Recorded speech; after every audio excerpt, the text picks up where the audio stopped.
Brian Wilson, Mary Catherine Ham, Brian Neiman, today's newsmakers, and you, the Morning Majority.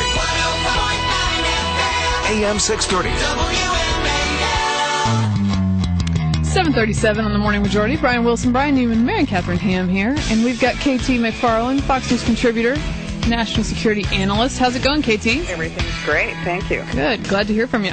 So, on this Iranian terror threat, assassination plot, it feels a little bolder than the normal stuff we see from Iran.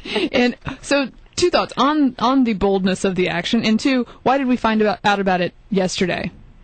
Well, the boldness of the action is in keeping with what Iran has been doing in the last several months, where they have sent warships through the Persian Gulf, through the Suez Canal, and up around into the Mediterranean astride Israel.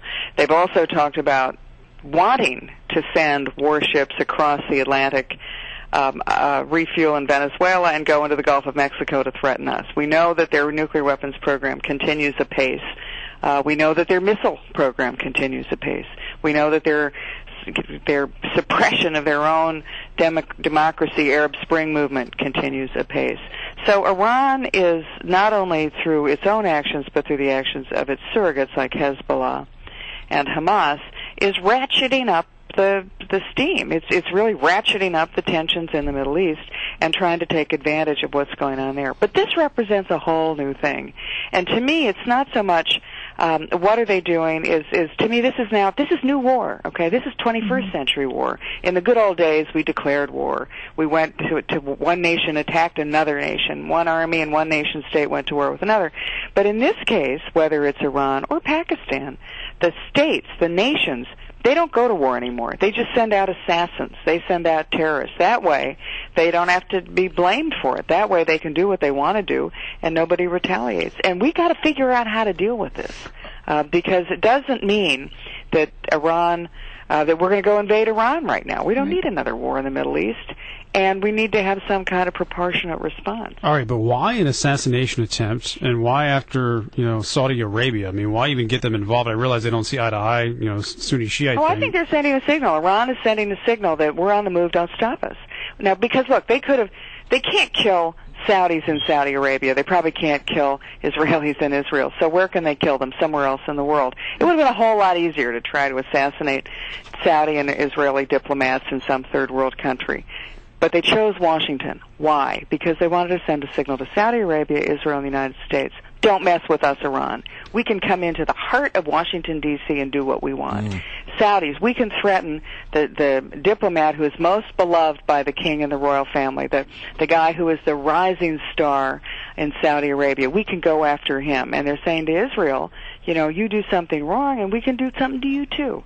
So I think what this is Iran trying to, thrash out, send a message to all of the countries that they think are their enemies, or some of the countries that they think are their enemies, that the U.S. is leaving the region. We're leaving Iraq. We're leaving Afghanistan.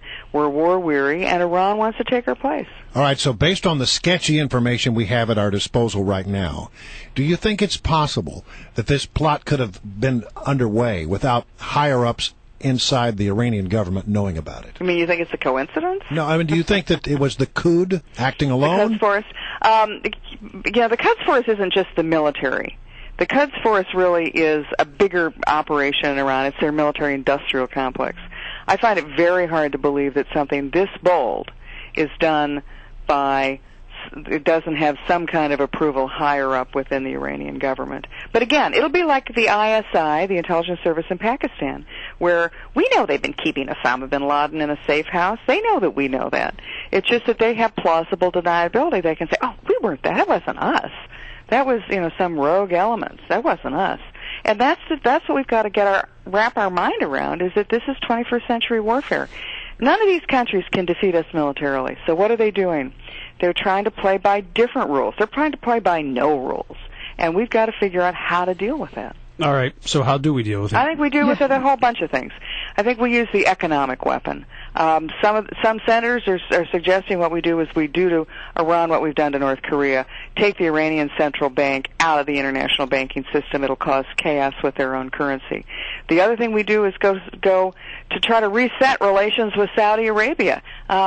they're a country which we have not enjoyed good relations within the last 2 years, and certainly even within the last year. Let's try to reset that relationship. Let's go to China and Russia right now and say, look, you guys have not joined us with serious and severe sanctions.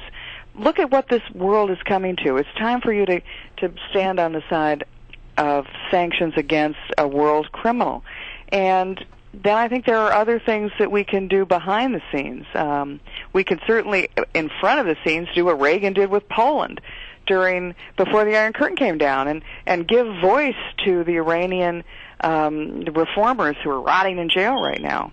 But I don't think, it's not time to send in the Marines to Iran. Mm-hmm. But I do think we use all the other tools in our basket, and we do so seriously and significantly. The other thing we need to do is the border, the U.S. southern border. Experts have long worried that terrorists are going to get together with drug cartels, because if you can smuggle illegal immigrants and drugs across that border, you can eventually struggle terrorists and weapons of mass destruction. We got to seal that border. And what do you think about this deal Israel made on the release of Gilad Shalit? Do you think it's a coincidence of timing that all of a sudden Hamas, who's sponsored by Iran, comes out and does this magnanimous gesture of releasing the Israeli prisoner that they've tried to get released for years? No, of course not. They're trying to confuse everything. The Iranians are trying to, by releasing the hikers, by releasing the Israeli prisoner, they're trying to deflect attention from what they're doing on the other hand. It's like a shell game. Have you ever seen those when you go to some places where they got the three little cups, and there's a pea underneath one of the cups, and so they're trying to move the pea, where the pea is? Well, that's what Iran is doing. They're saying on one hand, don't look at what we're doing in assassinating people. Look at what we're doing because we're such great humanitarians, where at the same time they're trying to assassinate people. All right, KT, great to have you on as always. We appreciate your time and your insights. Pleasure.